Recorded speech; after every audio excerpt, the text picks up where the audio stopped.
आज एक दिवस है, अंतर्राष्ट्रीय वृद्ध जन दिवस, बुजुर्ग दिवस, बूढ़े लोगों का दिवस। अंतर्राष्ट्रीय स्तर पर पूरे देश और दुनिया में इसको मनाया जाता है। सरकारें मनाती हैं, एनजीओ संस्थाएं मनाती हैं और बहुत कुछ किया जाता है। आपके हमारे सभी के जीवन के 3 पड़ाव हैं, बचपन, जवानी और बुढ़ापा। और बुढ़ापे में वृद्ध भी कहते हैं, बुढ़ापा भी कहते हैं, बुजुर्ग भी कहते हैं और गाली के रूप में बुढ़ा भी कह देते हैं, बुढ़िया भी कह देते हैं, अनेक बातें हैं।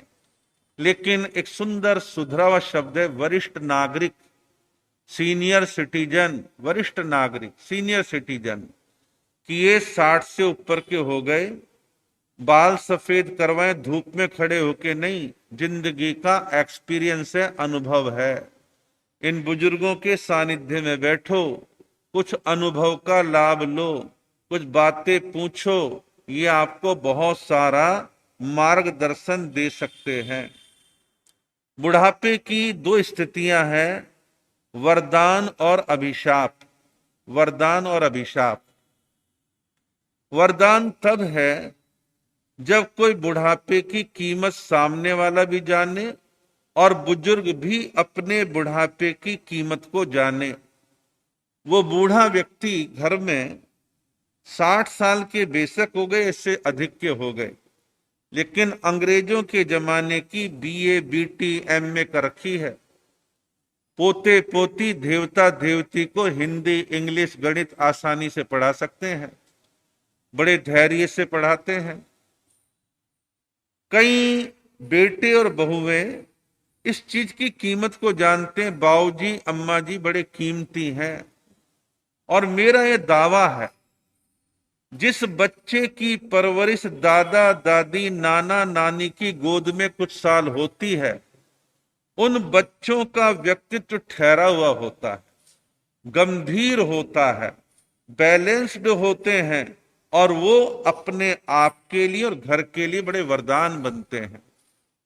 बच्चों में भय संज्ञा ज्यादा है तो बुजुर्ग भय संज्ञा निकालते हैं। कोई भूत भूत नहीं होता, डरते नहीं है, बहादुर बच्चा बनना है, शाबाश।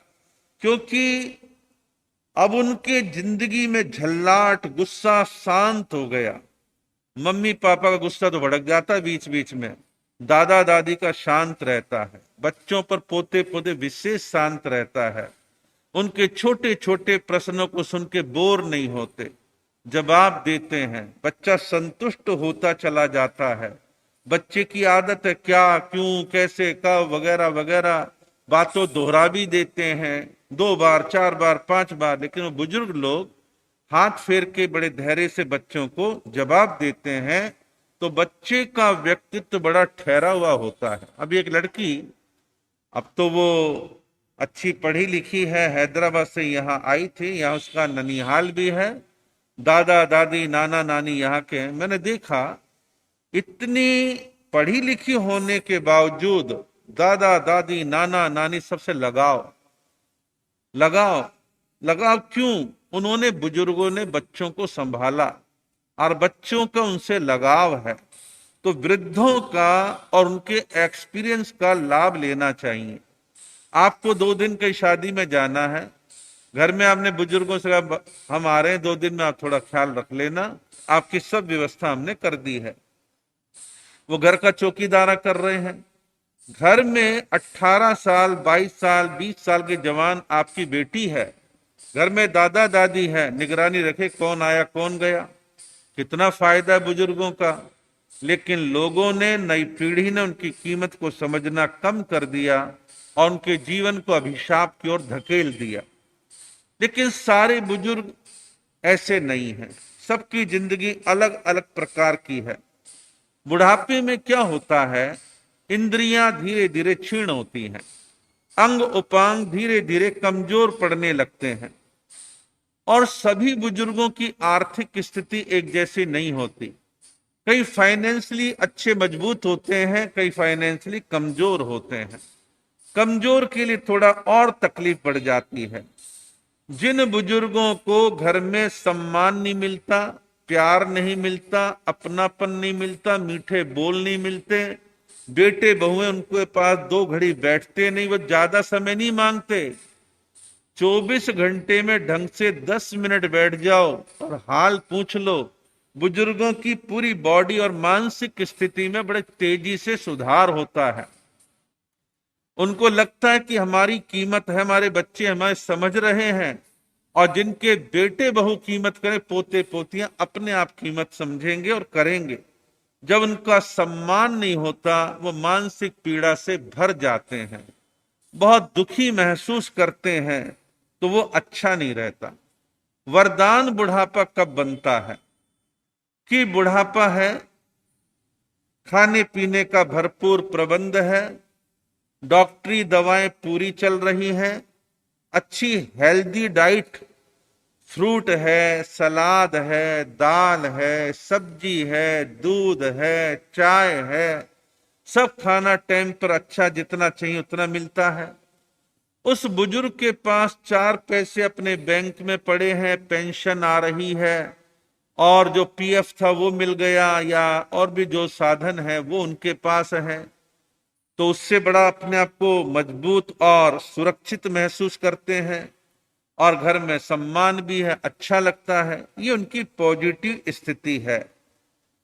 लेकिन हम अपने जीवन को अभिशाप ना बनने दे, जीवन को अच्छा बनाने का प्लान 40 साल की उम्र से ही शुरू कर दें कि 60 के बाद अपने जीवन को कैसे चलाना है।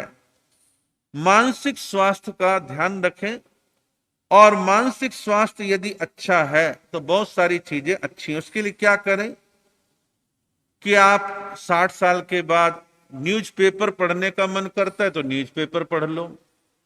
कोई धार्मिक किताब पढ़ के आपके चित्त को सुकून मिलता है तो आप धार्मिक किताब पढ़ लो। कोई कहानी, किस्सा, उपन्यास पढ़ के आपको अच्छा लगता है तो वो पढ़ लो। कोई टीवी सीरियल देख के बुजुर्गों को सुकून मिलता है तो आप वो देख लो। और बूढ़े लोग ताश की गड्डी पीट भी लें तो कोई इसमें क्या नुकसान है। ताश खेल लो अपने हम उम्र लोग, क्योंकि आपको टाइम पास करना है। आप जब जीतोगे ताश में, एक अलग प्रकार के केमिकल आपके दिमाग से दौड़ेंगे और पूरी बॉडी को प्रभावित करेंगे। और वहां फ्रेंडली खेला जा रहा है। अभी 72 साल के हमारे देश के उपराष्ट्रपति राजस्थान के दौरे पर आए। अलग अलग उम्र के कलेक्टर वगैरह, जो दूसरे अधिकारी थे, आईएएस वगैरह, उनसे वो बैडमिंटन वगैरह कुछ खेल के गए, और बल्कि हरा के गए। अब वो जान के हारे वो बात अलग है, लेकिन 72 साल की उम्र में फिट है जी, तो कुछ अच्छा खेल सकते हैं वो खेल लें, लेकिन खुश रहें, खुराक अच्छी लें। और बुजुर्ग हैं, बहुत दौड़ नहीं सकते, तो थोड़ा थोड़ा वॉक करें। सांस फूले बैठ जाएं, थक गए बैठ जाएं, फिर थोड़ा घूम लें। ऑक्सीजन अंदर जाएगी तो बहुत कुछ अच्छा लगेगा। हल्के फुल्के व्यायाम कर लें। और बूढ़े लोग जबरदस्ती ना जागें, जब मन करे तब सो जाओ, लेकिन तनाव में मत रहो। हंसने का प्रसंग आए तो हंस लो। तो बुढ़ापे को वरदान बनाना है, अभिशाप नहीं बनाना है। और आज मैं इस सभा के माध्यम से जीतो संस्था को आह्वान करता हूं, जैन लोगों के लिए वृद्धाश्रम पूरे देश में बने। आगे आगे देश में वृद्धों की संख्या बढ़ने वाली है, इसका हमारे को ध्यान रखना है।